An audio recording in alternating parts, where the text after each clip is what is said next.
So circle the molecule below that contains a polar covalent bond, so each one.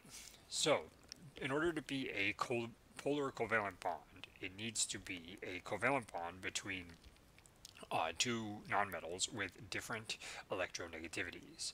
So things that are diatomic are not going to be polar covalent. Things that only contain carbon and hydrogen are also going to be nonpolar. Also, things that are ionic are going to be nonpolar. So in the first case, we have a metal and a nonmetal. This does not contain a covalent bond, much less a polar covalent bond. This is ionic. So that's out. F2.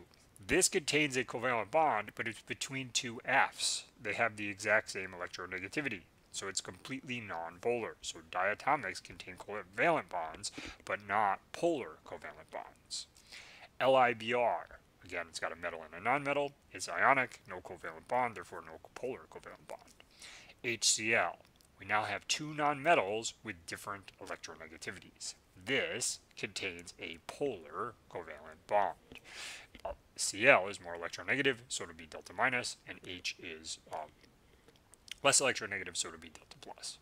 N2, again, it's covalent. It's actually got a triple bond, but it's non-polar because it's between two N's, and both N's have the same electronegativity. H2O. H2O has a polar covalent bond.